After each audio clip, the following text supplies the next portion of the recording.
Huh? It's actually paper.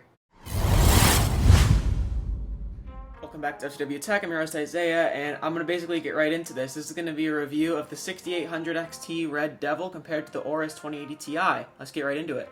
The AMD Radeon RX 6800 XT Paper Edition released in November 2020, and yet you still can't really buy it if you want to. MSRP was supposed to be $650, but it can now be found on eBay for upwards of $1,250. Even on reputable retailers such as Amazon, it is around the same price. I snagged mine on eBay for $1,225 excluding tax, and will sell my Aorus 2080 Ti to recoup some of the cost. The 6800 XT is meant to compete with the RTX 3080, and it does. While AMD doesn't have as many features as Nvidia, NVENC, DLSS, etc., it does match Nvidia in performance. Specifically, I have the PowerColor Red Devil AIB card, reviewed as one of the best air-cooled models out there for overclocking performance and thermals. The Red Devil has a supposed MSRP, although no one really knows, of $800, as it is a high-end model. I will compare the Red Devil's results to those from the Aorus 2080 Ti, which it should beat handily, including ray tracing and FSR results, but first, my test system.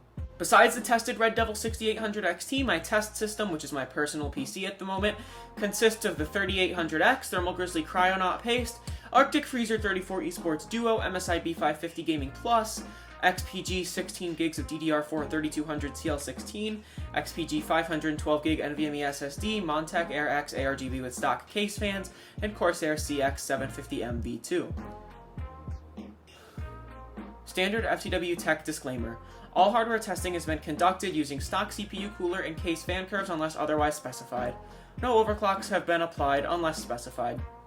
Ryzen Master or Intel XTU set to default. No overclocks unless specified.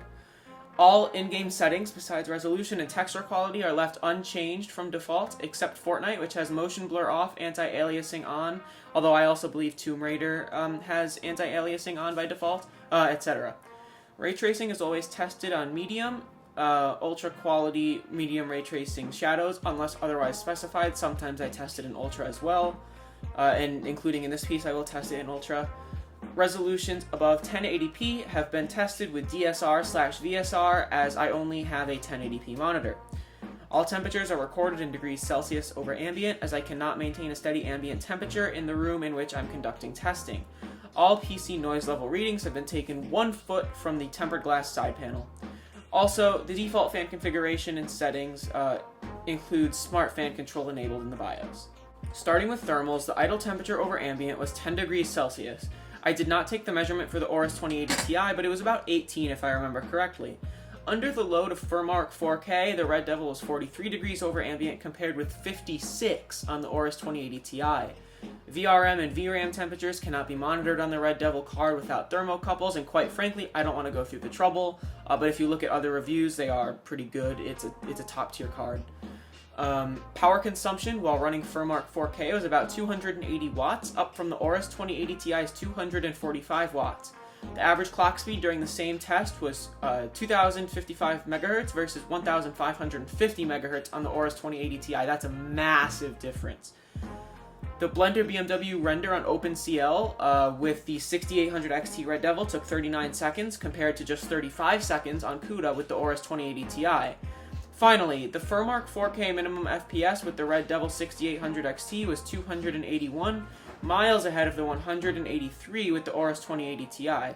Not that this benchmark really matters though, to be honest, as FPS and FurMark does not matter at all. On a side note, I was able to overclock the Red Devil to 2624 MHz on the core and 2120 MHz on the memory, a big increase from stock performance. Temperatures still stayed around 73 degrees Celsius, not over ambient, but raw temperature, while doing this. I believe ambient was around 26 or 27, so, take that into account if you want to get over ambient. Thermals were really just excellent on the high-end Red Devil card, while the Aorus 2080 Ti is simply a showpiece card. I don't remember my exact Aorus 2080 Ti overclocks, but I believe it was around plus 100 on the core and plus 60 on the memory, which is a lower percentage boost overall compared to the 6800 XT Red Devil. In the CPU-bound CSGO Mr. Ooletical benchmark, the 1080p average FPS of the 6800 XT was 333, well behind the 461 on the 2080 Ti. This is an outlier, however, and there will be many more strange results to come. The 1080p 1% low was 134 on the 6800 XT versus 92 on the 2080 Ti. Remember, these are AIB cards, so I'm just going to refer to them from now on as the 6800 XT and 2080 Ti, but remember that they are AIB cards. The 1440p average was 327 on the 6800 XT and 346 on the 2080 Ti, and the 1% low was 86 on the 6800 XT versus just 48 on the 2080 Ti. The Red Devil 6800 XT will continue to have better 1% low performance overall. At the GPU-bound 4K resolution, the 6800 XT had an average of 312, and the 2080 Ti had an average of just 211. The 1% low was 41 on the 6800 XT and a deplorable 23 on the 2080 Ti. Honestly, those are both deplorable. I'm not sure why the 1% lows I've been getting in my testing have been so low compared with established reviewers such as Hardware Unboxing Gamers Nexus, but maybe I'm doing something wrong, I'm not sure. Bad 1% lows can result in frame stutters, so these results are concerning. Remember that I used ultra quality settings for all tests in games. In Shadow of the Tomb Raider, the 6800 XT achieved a 1080p standard rasterization average of 126 FPS compared with also 126 on the 2080 Ti, so exactly the same result. The 6800 XT's 1% low was 68 versus a slightly higher 73 on the 2080 Ti. With ray tracing at medium settings, the 6800 XT achieved an average of 124, while the 2080 Ti got 119. 1% lows were 28 for the 6800 XT and 74 for the 2080 Ti. Bad 1% lows in Tomb Raider could be due to the black transition screen between scenes of the benchmark, but that still doesn't explain why the 2080 Ti pulled ahead here. I decided to add an ultra ray tracing benchmark to the mix for this review, but I did not get the results with the 2080 Ti. Anyway, the 6800 XT got an average of 59 FPS with ultra ray tracing at 1080p and a 1% low of just 9. This is interesting because the 1440p average for ultra ray tracing was actually better than the 1080p average. We'll get to that later.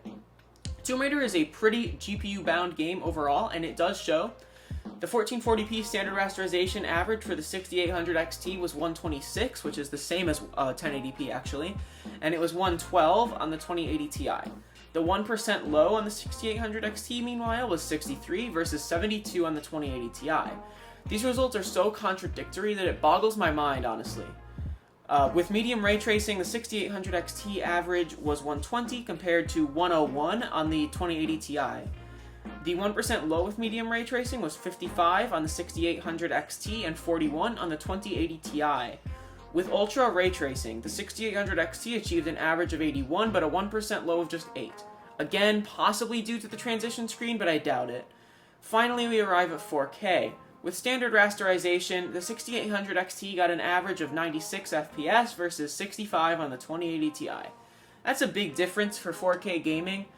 The 6800 XT's 1% low was 67, while the 2080 Ti's was 50. Finally, a result I would have expected that actually scales well. With medium ray tracing, the 6800 XT managed an average of 79 versus 59 on the 2080 Ti. The 1% low was 50 on the 6800 XT and 29 on the 2080 Ti.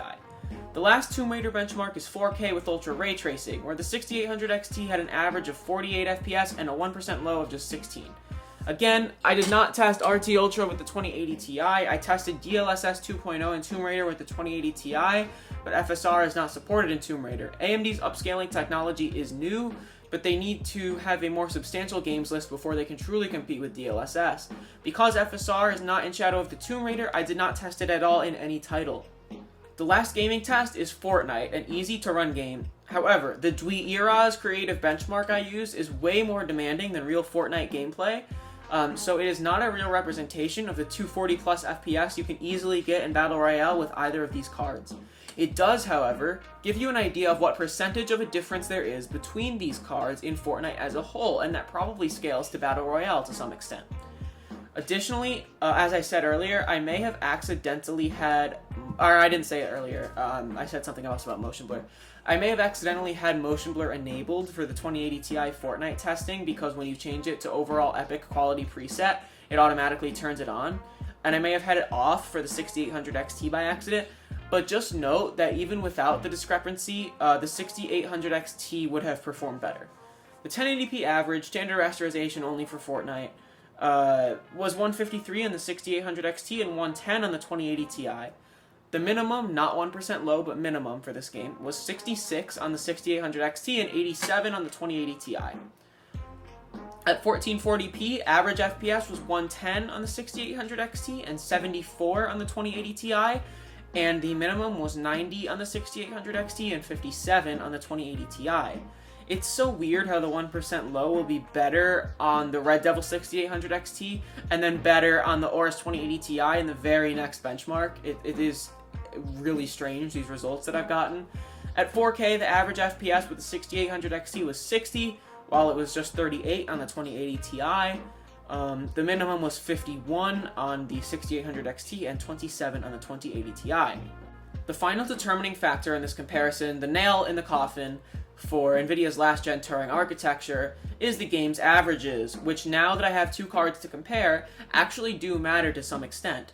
The game's average is the average of all the averages across each individual resolution with standard rasterization, then also the average of the minimums with standard rasterization. At 1080p, the game's average was 204 on the 6800 XT, while it was 232 on the 2080 Ti, thanks to that CSGO 1080p outlier. The 1080p minimum / 1% low game's average was 89 on the 6800 XT and 87 on the 2080 Ti, which is within margin of error. The 1440p game's average was 188 on the 6800 XT and 177 on the 2080 Ti, and the minimum / 1% low average on the 6800 XT was 80, and on the 2080 Ti it was 59. Last up is the 4K resolution, at which the game's average was 156 for the 6800 XT and 105 for the 2080 Ti, an impressive win for the PowerColor card. The minimum / 1% low game's average of 4K was 53 on the 6800 XT and 33 on the 2080 Ti. I really don't know what to make of these results. They just don't line up with the results of big tech reviewers, and I don't think I did anything wrong with my benchmarking. It could have something to do with the models I received specifically, the test system I'm using, some setting I have no idea that is turned on, or some inconsistency with background tasks that I don't know about, although to my knowledge, I was not running any background tasks except the MSI Afterburner on-screen display for any of these tests. The issue, of course, with these cards is pricing. An Aorus 2080 Ti can be found for roughly $1,000 if you try hard enough, and the Red Devil 6800 XT can be found for as low as about $1,250. Again, if you try hard enough on eBay and Hardware Swap, OfferUp, StockX. I mean, there are so many places you can get it. Now the conclusion is more tricky. Ultimately, I would recommend neither of these GPUs. Sure, the Red Devil is a top-tier AIB card and the Aorus is a better value, but the ultimate value right now is the tough non-OC 3080 for $700 at MSRP. Of course, you cannot currently buy this card for $700, but I'd wait a few months more to get one if you can. Consider a Ryzen 5000 APU as a stopgap option. That way, when you finally plop your 3080 in there, you'll already have a nice CPU, you'll just be getting a GPU upgrade, and a substantial one at that. You could even try your luck at Micro Center and see if you can get the tough 3080 for $900 to $1,050.